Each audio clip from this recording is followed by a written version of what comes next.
It's really hard when you come up with what you think is your best idea and you present it to someone and they tell you it stinks or it's just not right, it's just not even close. And you can come up with those ideas and your client will say, no, it's not right.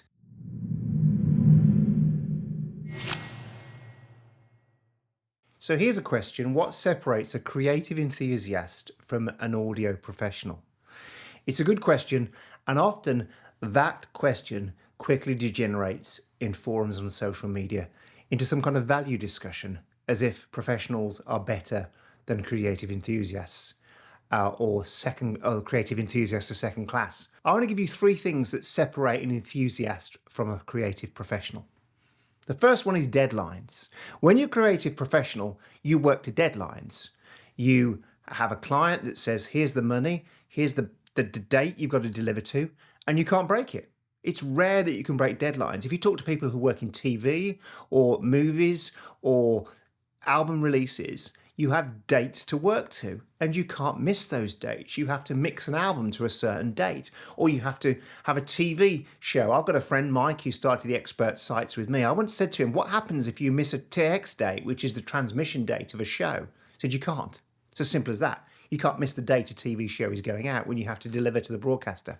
So the first thing that separates a creative enthusiast from a working professional is deadlines. You can't miss them. It's as simple as that.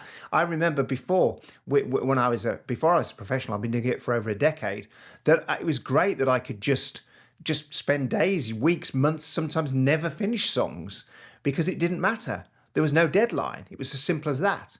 So that's the first thing, deadlines. The second thing is approvals. And that could be a real challenge for some people. It's really hard when you come up with what you think is your best idea and you present it to someone and they tell you it stinks or it's just not right, it's just not even close. And part of being a working professional is that you have to come up with ideas or mixes or masters or videos that you create, TV ads, and you can come up with those ideas and your client will say, no, it's not right. And depending on the perfectionism of your client, that can go back and forth and back and forth. I've had back and forths on projects sometimes that can go to 20 or 30 back and forths as we go through the approvals. And the bigger the team, let's say you're working for a brand that has 20 or 30 people in that flow, it can take weeks to get sign-offs and approvals. And all the time, going back to my first point, the deadline's looming. You need those approvals quick. So the second thing is approvals, and you have to get used to people telling you your ideas stink or your ideas are great. The thing about approvals is at the end of the process, you don't just want to have your client approve something, you want them to be delighted with the work that you did.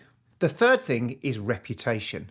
As a creative professional, you live or die by it. In reality, you're only as good as your last piece of work. It doesn't matter if you got awards for stuff and you've got them all over your studio, and whether that's for making TVs or movies or albums, you're only as good as the last job you did because it moves quick. It's a fashion-led industry. And if you look at somebody's credits and they haven't done anything for a decade, then it kind of doesn't look brilliant. Now, of course, there are people who are legends like Quincy Jones. Quincy Jones never has to make another record in his life.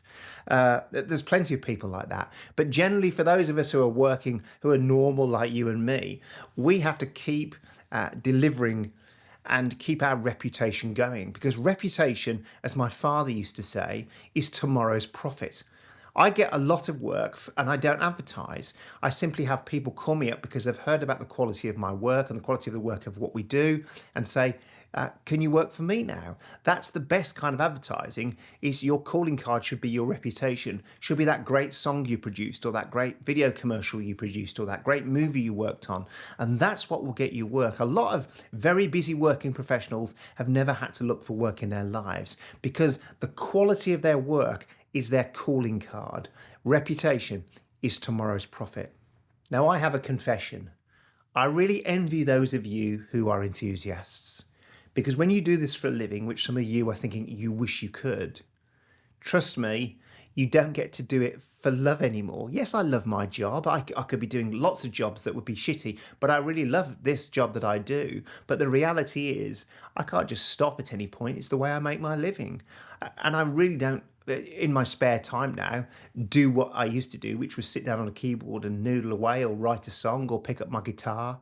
And that's the thing I most look forward to when I retire is to putting all this down and going back to just doing this for fun and not because it's the way that I pay my mortgage.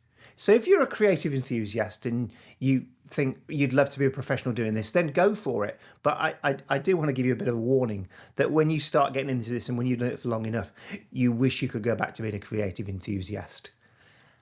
It's not about value, this. It's about that things are different. Neither is better or worse than the other. As I say, I wish I was a creative enthusiast and not just making a living from this these days. And many of you watching this who are enthusiasts wish you could do this full time to pay your rent or your mortgage. But the reality is they're just simply different. It's deadlines, approvals, and reputation that are the difference between an enthusiast and a professional. Thanks for watching. See you again soon.